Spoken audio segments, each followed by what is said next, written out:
what happened, I was doing drogue towing with martinets, and the CO called us in and said, "You're back on ops." And they sent me to 77 Squadron, Full Sutton, October 1944. And when I arrived, they said, "The CO wants to see you." So I said, "I don't know what he wants to see me about. Perhaps he wants to borrow a few, or I don't know." Anyway, he came out to us and he said, this is a special Halifax." And he said, "It's got a big hole been cut in the bottom of the Halifax." There was a big hole as well.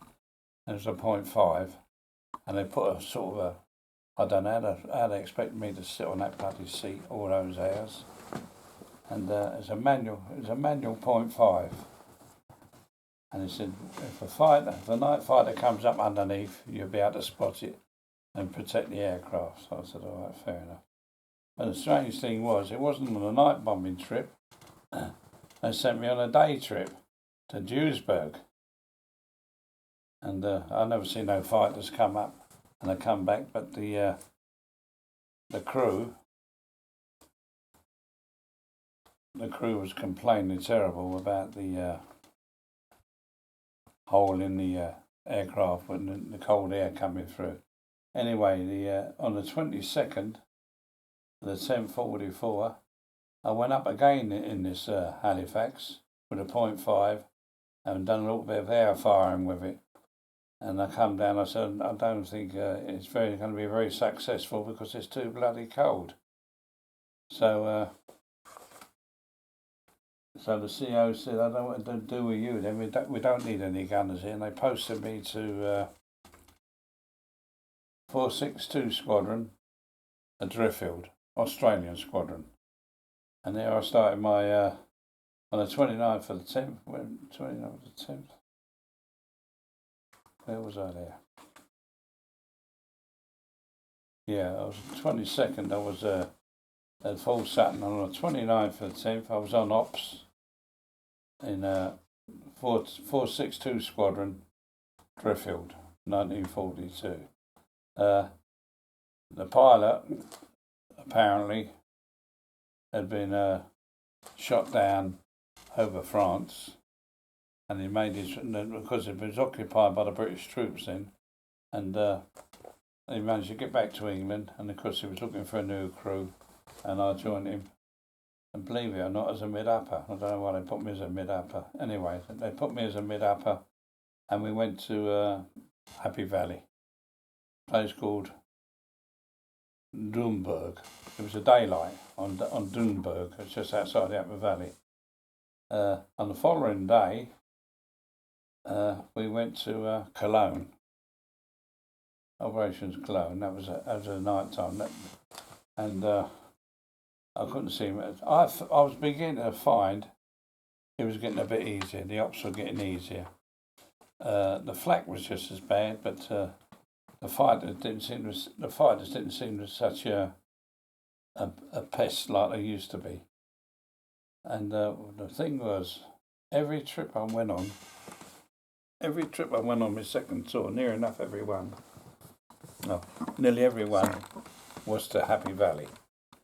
The next trip was with Horrigan, an Australian, was to Dusseldorf. And on the 4th, we went to Bochum. That's in the Ruhr Valley as well. And then we went a daylight raid, just shows you a daylight raid to Gelsenkirchen. And which was unbelievable. The year before that, you'd have never dared to have gone over the Ruhr Valley in the daylight. And then we've done a bit of air firing in Halifax. And then we went back to Essen, Jurgen. I was in Jurgen again, and we went to Essen on the 29th of 44. And on the 30th, believe it or not, we was back in Duisburg. And every one of those trips was to the Ruhr Valley. And on the 21st of the 1244, I went to Cologne. And I was posted from there to the other Australian squadron, 466 Squadron. Total operations, I thought it was 9 and 1. Then I was posted to the other Australian squadron at Driffield, 466. And I carried, and I went with, I carried on with Hurrigan, and we went to Saarbrücken in daylight, which is unbelievable. And then we went to Magdeburg in the Ruhr Valley, and then back to Gelsenkirchen again.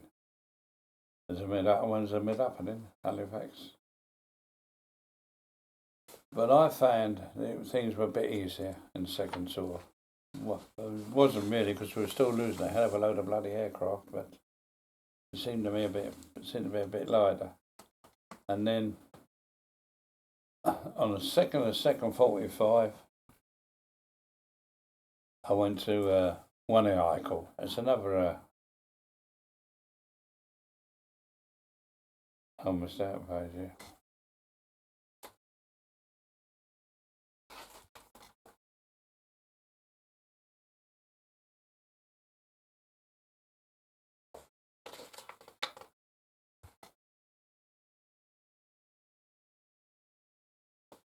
And then I was posted to 158 Squadron at Lissy in Yorkshire. Okay. And the first trip we went to was to Dresden. That was on the 13th of the 2nd, 44.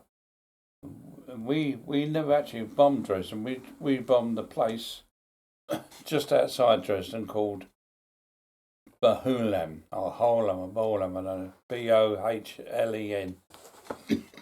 We was told to go in before the 5. We was in 4 group then, and was told to go in just before 5 group and draw the fighters away from Dresden, which we did do. We was bleeding swarms of bleeding fighters round us, and the Lancs went into Dresden unopposed, and that's why Dresden took such a hiding. There was no opposition whatsoever there, and the 5 group just done what they liked. And we could see, well, we was right next door there, we could see the huge blaze of Dresden burning merrily away. And we was from this place just outside Dresden.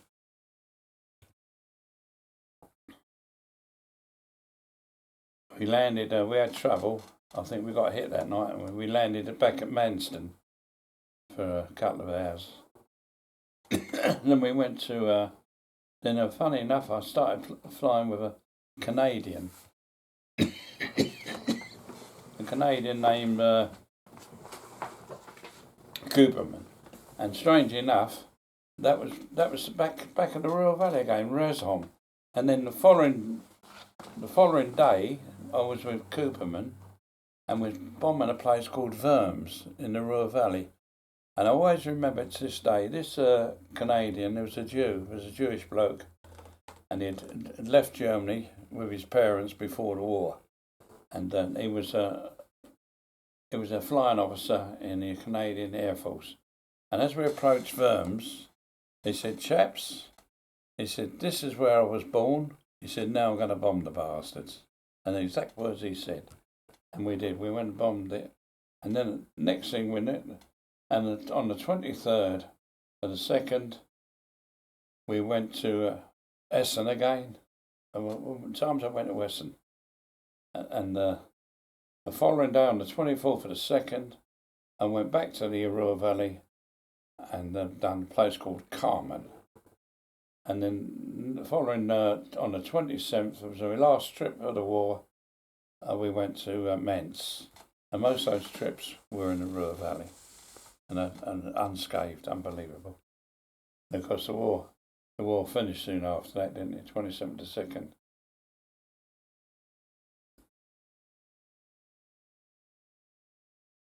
And what are your thoughts on the bombing of Dresden? Well, to be honest with you, after all those trips, it just came normal, you know. You just look down, you see a huge huge fire below you, which you normally see, and that was it. Dresden was the same. It was huge. The place we bombed was more or less on the outskirts of Dresden. The idea of us was to draw the fighters away, just going in about 5 or 6 minutes before the main force, bring the fighters away, and of course that's what happened. And the Lancs from Fire Group went in and done their business. They did do the business. There was no flak there. No opposition whatsoever. There was no flak and no fighters. They just went in, done their bombing, and went home. Because it caught well alight. Did the fire that you could see at Dresden, did it look any bigger? It looked big, yeah. We could see. All the crew said, "Blimey, it's a big one down there." But then again, we most bombing trips we always had looked at. Most targets were well alight. The amount of senders we dropped was unbelievable. Hundreds and hundreds of thousands of them. Yeah. This is going to be an odd question, and I don't think you may even be able to answer it. But when you were flying over areas that were on fire, was there any noticeable change in the temperature when you were flying above it? No, I thought so. Mm-hmm. He was only over the target. It looked like a lifetime, but he was only over there minutes. Really minutes. You're talking about hot air coming up. Yeah, they might be rising up. I don't think they never noticed. Mm-hmm. It didn't seem no bloody warmer in the turret anyway. Yeah. But all you was, I know from what my personal opinion was, we wanted to get in, get out, quick as possible. That's what we done. But the thing that we never realised, but the German fighters told us that was, the worst thing we ever done was after we dropped our bombs, was to go into a dive. We should never have done that. Because that gave the advantage to the night fighters. They was above you then, well above you, to come in.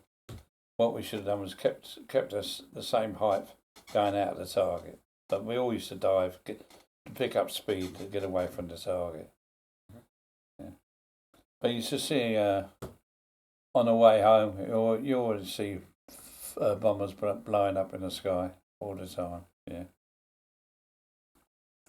Over the target. Yeah. And the thing was to get in and get out quick.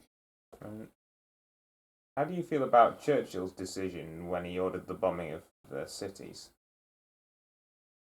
Well, we never knew it was. We knew it was somebody higher up than Harris. Well, of course, it was Churchill. He demanded that we bombed the cities, and Harris just took his word for it, and he made sure he did bomb them. And of course, he had the backing of a huge bomber force, didn't he? Lancs, Halifaxes. Probably if we'd have had them a year earlier, the war would have finished earlier. But the bomb load was enormous. 4,000 pounder and 1,400 incendiaries. Imagine that lot dropping. 400 or 500 bombers dropping that lot on the small town. Yeah.